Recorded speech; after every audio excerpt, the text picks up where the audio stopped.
সকালে ওঠার পর ডেইলি একবার ভাবি যে বিছনাটাই সবার আগে উঠাই লিমু, কিন্তু এটা আর হইয়া ওঠে না। কারণ সকালেই কিন্তু আমরা মেইন কাজ শুরু হয়ে যায়। আমি তো একটুকু টাইম পাই না, কারণ সকালে ওঠার পরে রিয়াংশে স্কুলে পাঠানি আছে, তার মুখ ধোয়াইতে তারে খাওয়াইতেই আমার মেইন টাইম লাগি যায়। আর কোনো কোনো সময় তো আমি তারে স্কুলে নিয়ে যাই, মানে বেশিরভাগ সময়টা আমি নিয়ে যাই। এই টাইমটাতে মানে রিয়াংশের যেই টাইমে স্কুল আছে এই টাইমে কিন্তু রণবীরের বেশিরভাগ টাইমে মিটিং থাকে। এই বিছনাটা গুছাইতে কিন্তু আমার অনেকটা টাইম লেগে যায়। যেদিনকার চাদর চেঞ্জ করুম এদিন তো মানে কইবার মতো না, আধা ঘন্টা তো লাগবেই। আমার মেট্রেস জিনিসটা কিন্তু আমার কাছে অনেক ভেজাল মনে হয়। এটার মানে কাভারটাও তোমার উঠা যায় কোনো সময়, মানে সব কিছু মানে ভেজাল আমার কাছে মনে হয়। এমনিতে তোষকটাই ঠিক আছে, যেরকম মার যে বিছনাটা আছে আমরা ওইটা কিন্তু ঠিক করতে আমার কোনো অসুবিধা হয় না, ফটাফট চাদর বিছাইলে। কিন্তু এখানে কিছু করবার নাই, যেটা আছে এটা নিয়ে তো চলতেই লাগবো। তো এটার লেখা আমি মানি লাইছি, ওখানে এরকমই আমার চলতে লাগবো, কষ্ট করে চাদর পাতাইতেই লাগবো। আর আজকের চাদরটাও যে লুইছি এটাও চারিদিক সমান, আমি বুঝতেই পারতে আসলাম না কোন দিকে মানে পাথারি হইব আর কোন দিকে লম্বা হইব। চাদরটা বড় ছোট আছে কিন্তু একদম অল্প, এটার লেগে আমি বুঝতেই পারতে আসলাম না। তারপরে আমি একটা আইডিয়া করিয়া বিছাই দিছি, তাই হোক সমানভাবে ঠিকঠাক সব কিছু ঠিকই হয়েছে।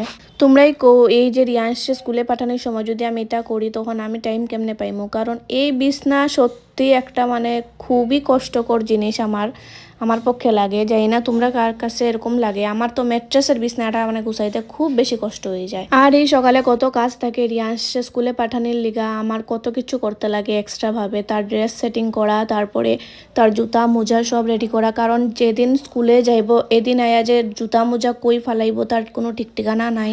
খানি বানানি, আর মেইনলি কাজ হইলো আমার খানিটা খাওয়ানি। তারে খানি খাওয়াইতে গিয়াই তো 1 ঘন্টা লাগি যায়। তো এটার লিগে আমার টাইমটা বোঝা যায় না। এলে কোনোদিন স্কুলে যাইতে তার লেটও হয়ে যায়, ওই খানি খাওয়ানোর উপরেই টাইমটা মানে বেস করে কিরকম টাইমে স্কুলে যাইব। তো দেখো তোমরা চাদরটা আমার পাতানি শেষ ফাইনালি। আর এখন বালিশের কভারগুলিও চেঞ্জ করুম। যেদিন আমি চাদরটা বিছাই আর কি এদিন আমি বালিশের কভারগুলিও চেঞ্জ করিলেই একলগে। আর এই চাদরের কাভারটা দেখতে পারতাছো একটু ডার্ক আছে, আর চাদরটা একটু হালকা হয়ে গেছে, কারণ এটা ধুইতে ধুইতে এরকম হয়ে গেছে। আর কাভারগুলি আমি এতটা ইউজ করছি না, এবার নতুন করে এই কাভারটি বাই করছি। চাদরটাও কিন্তু আগে এই কালারটাই আসলো, খুবই সুন্দর লাগতো খাটে বিছানোর পরে। এখন একটু হালকা হয়ে গেছে, দেখে একটু হালকা হালকা ফিল হইতে আছে কালারটা।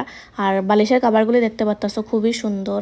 আরো বালিশগুলি আছে, এগুলি তো অন্য কাভার লাগাই লিছিলাম। আজকে যেহেতু রিয়াংশে স্কুলে যাইতে আমার লাগছে না, তার পাপা নিয়ে দিয়ে আইছে, তো আমি এগুলি সব কাজ কইরা নিতেছি। আর রিয়াংশে স্কুলে দিয়ে আওয়ার পরে না বেশি টাইম যায় না, ফট করে মানে টাইম হয়ে যায় যে হে এখন ঘরেই এই যাব, কারণ 2.5 ঘন্টার টাইম, 10টা টু 12:30। আমি যেদিন তারে দিয়েইতে যাই এদিন একদম মানে দিয়া আইয়া ঘরে রেস্টও করতে পারি না, দেখতে দেখতে টাইমটা জায়গা তার আওয়ার টাইম হয়ে যায়। তো তোমরা কথা কইতে কইতে আমার বিছনাটা গুছানো হয়ে গেছে, কেরম লাগছে কমেন্টে জানাই।